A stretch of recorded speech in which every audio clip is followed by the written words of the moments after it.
来看即届双十大典的表演是有真侪大举哦。中华大川国小合唱团就唱《月夜愁》，黄昏的故乡甲山顶的乌狗兄等等，拢总有5底大举歌。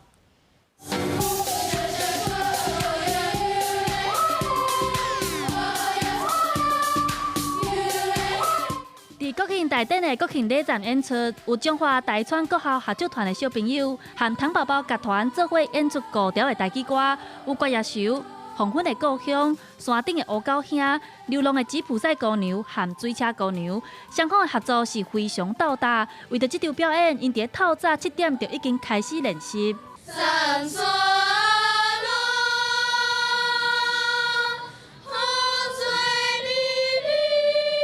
大川国校的校长希望透过台语歌来拼补己的传承，尤其是伫重要的国庆大典演出，互因感觉真荣幸。合唱团成军25年啊，唱台语歌来合适咱的文化、咱的语言。这么大的场面，囡仔讲真正有淡薄仔紧张，所以不管是伫咧学校，抑是伫咧厝里，因拢会伫咧找时间练习。爸爸讲袂歹，但是爱搁较练一寡，若有时间我就会练少一遍。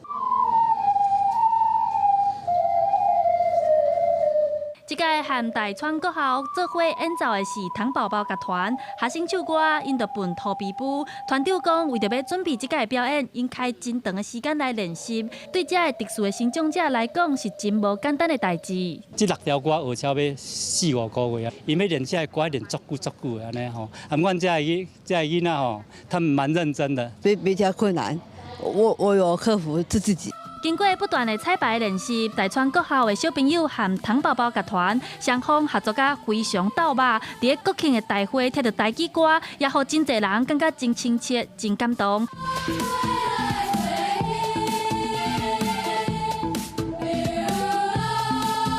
记者查询林秀凯台北报道。